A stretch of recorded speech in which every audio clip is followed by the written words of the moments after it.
this slow rate? Lack of preparedness. On whose part now? On whose part? The government. Last year, I sent one government agent who said they are coming to collect money for signpost.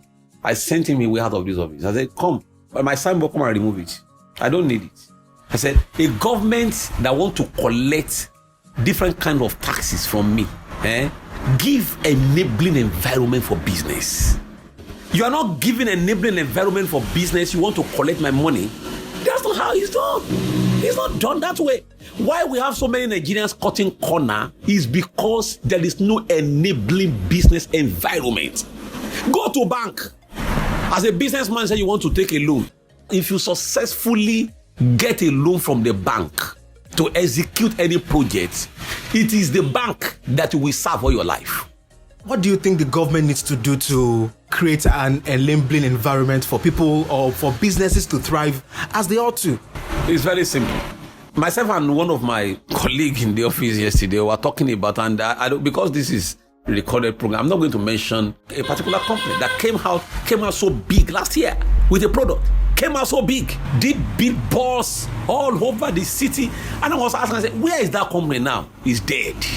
The owner came to Nigeria from abroad to do an investment. The business is nearly collapsed now. Why? Because the first way the government can give an enabling environment for businesses is through their policies. Okay.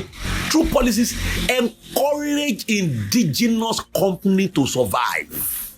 Encourage indigenous company to grow. So in practical terms, how are we going to do that to encourage indigenous companies to grow? Yoruba sọ wípé ẹja lẹja máa ń jẹ sanra. Okay.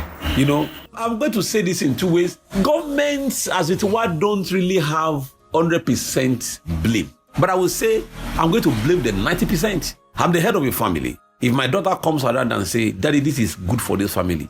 Or if I take any decision and she's contending with my decision, coming up with another thing and say, Daddy, this one is good for this family, I would be stupid to dance to the tune of my daughter if I know it's not going to all go well with our family.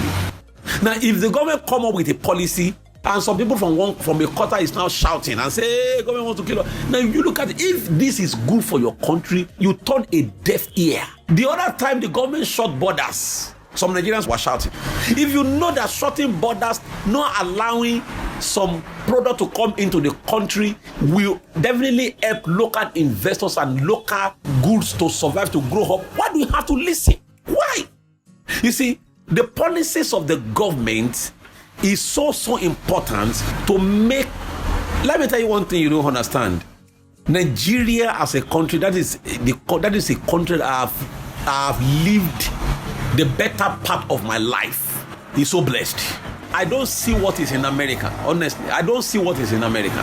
I don't see what is in Britain. I don't see it. What this country has, America does not have it. So then why are we still like this? It's the people need. Bring America to Nigeria.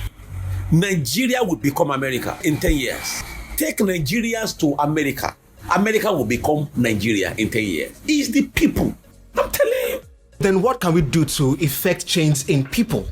My brother, that's going to be a very difficult question to answer. Because even me that I'm even talking to you, I'm looking for what I will chop. I'm looking for what I'm going to chop. The system is so bad, it's so collapsed, that even if you want to appear to be a saint, you realize that your sainthood can never see the light of the day anywhere you find yourself. So the next thing you are going to do is that you keep quiet.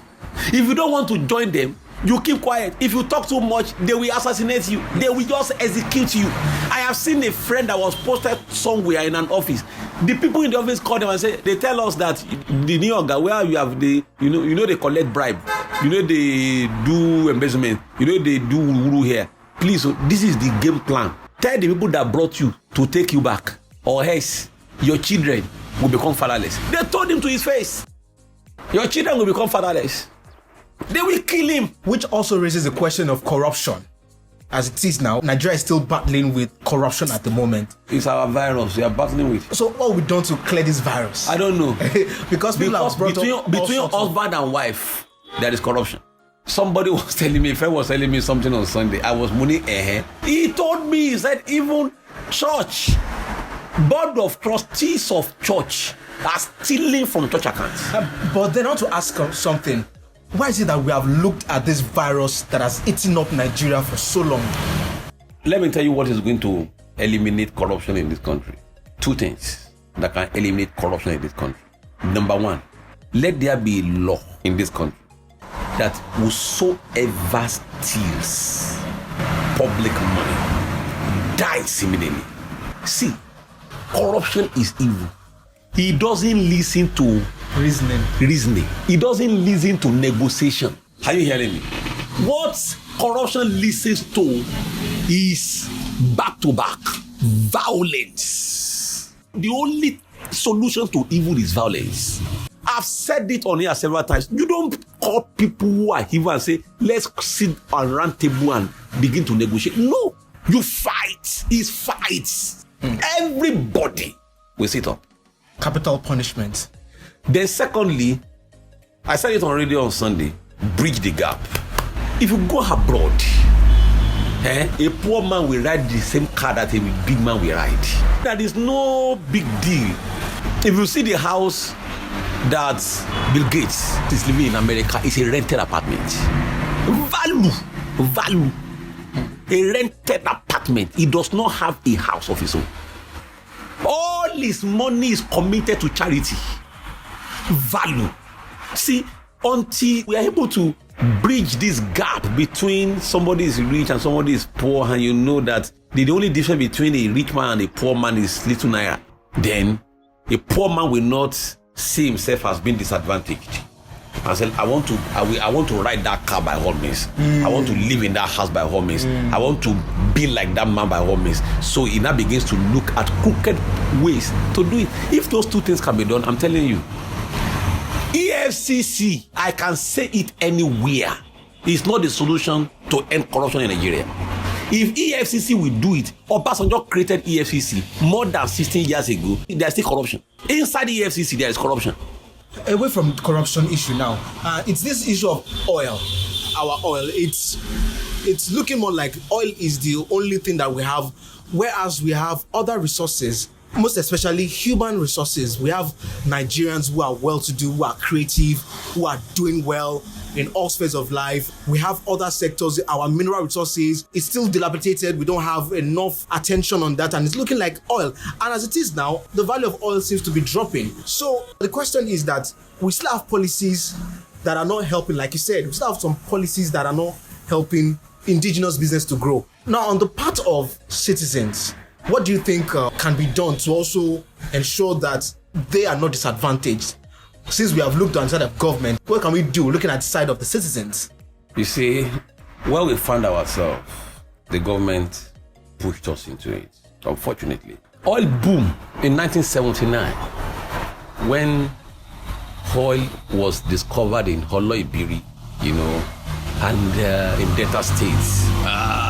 Oil boom, and then prosperity came into Nigeria. Our attention shifted from every other source of wealth in Nigeria, and we concentrated on oil, because oil came almost at the climax of industrial revolution, when the only source of energy at that time was crude oil. Now, when oil was discovered, so during that industrial revolution period, and we shifted our attention, and it is the government. And I can tell you, by the time oil was first discovered in Nigeria, it was boom, because it was easy. The process of planting a cocoa tree, before a cocoa tree is going to get to maturity, before you start plucking your cocoa seed, before you harvest, it goes through a lot of processes. Even all these mineral resources you are talking about, you have to dig, but crude oil is very, very easy. It's like you are just taking water out of the ground. The process of converting crude oil into money is easier than every other thing. So they left every other things, instead of the government to allow us to continue to push every wet flow of the country. We concentrated on oil. not thinking that a time is going to come when this thing is